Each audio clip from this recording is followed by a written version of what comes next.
What is going on, YouTube? I'm your West host, and if you're new around here, you might not know, but I am a huge fan of gaming. Not just mobile games, but hardcore video gaming. And recently I've gotten really into modding consoles, hacking them, and doing things different than what they can do just off the factory line. So today, we're going to be talking about this Switch, which, it can do a little bit more than usual. Now, quick disclaimer, I'm not going to show you how to hack a Switch. In case you don't know, YouTube takes those videos down immediately, I think because Nintendo makes them. I will leave the playlist that I follow to hack my Switch down below. All you need to do it is a USB-C cord, a thing called an RCM jig, which looks a bit like a light switch. It's about $4 on eBay, and a Windows computer. If you don't have a Windows computer, you can simply use a Windows partition on a Mac. Without further ado, let's go ahead and hop into the thing I am most excited to show you. The first thing you'll notice is the theme. If you've had a Switch for a while, you know Nintendo only offers two options for the home screen. Basic white and basic dark. I got a little tired of that, so when I hacked my Switch, the first thing I did was change the theme around. Now, if you don't know, I am a huge Persona fan, so of course I had to rep the only Persona theme they had, which is Persona 5. So, as you can tell, it's a lot less professional at the moment, but this is several hours after I recorded. But I didn't notice immediately after I finished recording, my Switch actually crashed the homebrew. So it looks like I fixed everything, but the custom themes that we discussed in the video, don't worry about them. Don't put them on. Both the times that the homebrew has crashed has been because of the custom themes, so everything I said about those, disregard, don't put them on there, don't use them unless you're much better at this than me, because not the most fun. Now, one thing some keen observers might notice is this blank panel right here on my home screen. I'll explain that in a little bit, but it is the only drawback I found so far with this Switch. Right now, all I can do on this home screen is access the applications that I could on a normal Switch. The only thing indicating that it's hacked is this background itself. So how do I do things? It's very simple. I go over to the game I have in the Switch. Right now it's Dragon Quest XI S. What I do is I hold the right bumper button of a controller and then press A.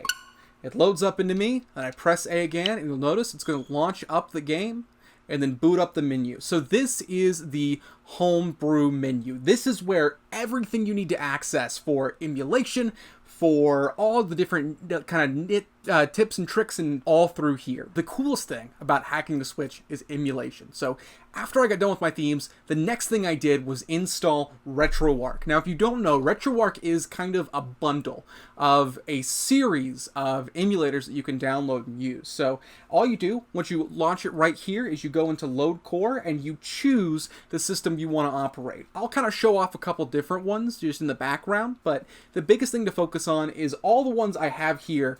The Switch can run pretty well. The only ones I've had issues with were the PlayStation and the PSP. Now, I was able to get the PlayStation to work. You just need these things called BIOS files. It's a little complicated, but you can figure it out pretty easy online. There's tons of tutorials. The main issue is PSP just does not want to run on this thing. And I don't know if it's the RetroArch app or if it's the Switch itself, but it just can't seem to grapple with that hardware limitation. Now, for DS games, I did actually have to get a second application to be able to run them. It's called Melon DS, and as you're seeing, the games run pretty well. They look quite beautiful on a full-size screen, but they look even better in handheld mode, in my opinion. I clearly favor the top screen, as the games that I downloaded this for were basically just Pokemon games. But in other things, you can kind of change the sizes of the screens. The one feature I wish it had is the same one as a bunch of portable emulation consoles, where you can press a shoulder button to swap in between the two screens, but honestly, I can't complain too much about what I've got going on here. Pokemon White 2, which is what I'm currently running to show you, is one of the most intensive DS games in existence. When it came out, it had to rewire and rework the way that it originally ran game cards, so seeing it run so smooth on Switch is really impressive. N64 games run beautifully. That was the one I was most worried about, considering it's the most graphically intensive of all the systems that I'm going to be playing. But as you can tell, it runs fantastic. It is beautiful to see these in the resolution. I did change it to a 1080p resolution, as you can see, which I know some people are going to be upset with, but in general, it works wonders. I much prefer this layout, even if it's not optimal for these type of games. The Game Boy Advance really does look beautiful in this full screen TV format. The way the pixelation is done, I think translates very well to a TV. I actually was recommended this by Bob from Wolfden. He did a video similar talking about his TAC Switch, and he's right. It does look fantastic on these HD screens, especially in portable mode, much more so than in console mode. It looks wonderful. I'm a huge Pokemon fan from the GBA generation, and I absolutely adore playing it on this console. Obviously, Game Boy Color games look very similar. Original Game Boy games can look a little bit rough, but that's because there wasn't a lot of quality graphics back in those days. It still looks better than playing it on an original console. It's just compared to the latter two, the original Game Boy doesn't quite look the same. Now on PlayStation, I am playing the original Persona game, which is very different from the later options, but I'm really enjoying it. Like I said, the PlayStation graphics work phenomenally as soon as you get the BIOS files. Without them, you can't do certain things. Menus will freeze, you won't be able to actually progress in any game. The best I got to work without a BIOS file was Persona 2, but even then it was very spotty and choppy. But the system can handle these games pretty well. I mean, they've been able to run on a PSP before, so it's no surprise. But while these are trickier to kind of set up, they do look very good on the system. And once again, especially in handheld mode with kind of that extra pixel density, they look beautiful. And I'm assuming on your screen, because of the way I'm filming, it's going to look phenomenal. When I'm showing these off, you'll notice I'm not going to show off the NES and the SNES. That's because the Switch can already play those through the Nintendo Switch Online app. And while not every NES and SNES game is on there, there's so many to pick from, there's none that I felt like I was missing, especially from someone that didn't grow up with those systems initially. Now, there are ways to play GameCube games on the Switch. I've not found a really successful option. I think they removed it in the version of the Homebrew app that I'm currently using.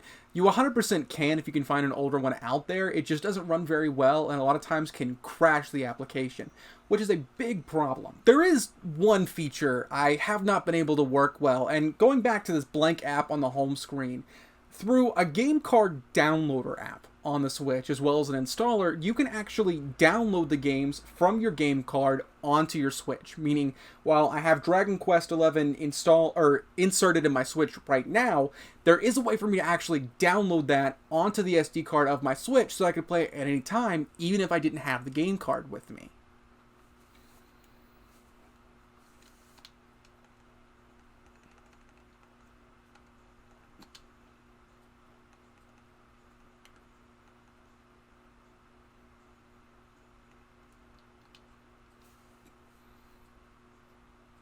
You actually do it through this app right here, NX Dump Tool. It's from the Homebrew App Store. It's really useful if you can get it to work. And unfortunately, for whatever reason, I can't. So what I tried to do was I wanted to do Dragon Quest XI, download it on my Switch, so that way I could play it even when I don't have the game card with me. So if I wanted to lend it to a friend, if I just wanted to leave it at the house, I would be able to play it whenever. Unfortunately, it didn't work quite well. So basically, the installer that was putting the Dragon Quest XI on the SD card crashed at 99%, which means Dragon Quest XI is effectively copied onto my Switch. It just can't play, and I have no idea where it is. So, because of that, the Switch recognizes that there is an application here that needs to be loaded. The problem is it can't pull that information because it can't find the application. The application is incomplete, so it's broken, and I can't get rid of this panel because the application isn't ready for user input. So if I press the plus button like I normally would, it doesn't do anything. If I press the X button to close the application like I would over Dragon Quest XI, nothing. If I try and launch it,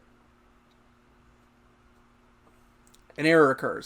There's not a lot I can do. Unfortunately, it seems like it's just stuck there until I put more games on my Switch, which 100% I will. Now that you've seen its capabilities, let's talk my recommendations and my experience. First off, with any device, if you are going to replace the hardware, or in this case, the software, I always recommend doing it on a spare. If you have a Switch, do not do it on your primary console. This is very liable to lead to breaking. There's also the potential for Nintendo to ban your Switch, meaning that you can no longer get updates, play multiplayer, or download games onto your Switch if a third-party application crashes and that error report gets sent to Nintendo. There is a workaround that will be detailed in the playlist that I link down below, but once again, I do not recommend taking any risks with your primary Switch. If you only have one, leave it alone. Play it like you normally would. You can get an emulation machine that will work arguably better than your Switch for pretty cheap. They're like, there's some really good ones for like $100. Also, it's important to know that only the old model of the Switch can be jailbroken and work like this. Nintendo patched out the hardware glitch that we use to inject the payload that runs the homebrew software on the Switch in later models. So only certain serial numbers can work, and all of them are the original model of the Switch. Now, on the whole, I love this little hack Switch. The fact that not only can I manipulate some of the modern features of the Switch, but also I can go back and play some of the games that I loved in my childhood on the same machine that I can play things like Dragon Quest XI is amazing. It's my favorite feature about this. However, if you're just trying to emulate games, I recommend a much safer option, like I mentioned earlier, of picking up a portable emulation device. If you want to see more projects like this, I will be doing a bunch more Switch creations in the near future. I've also got some stuff with the original Game Boy Advance I'm going to be working on, replacing the screens in that. So if you're interested, make sure to stick around, slap that subscribe button down below. If you enjoy this video, make sure to hit like, and like we always say here on the channel, I hope to see you around sometime.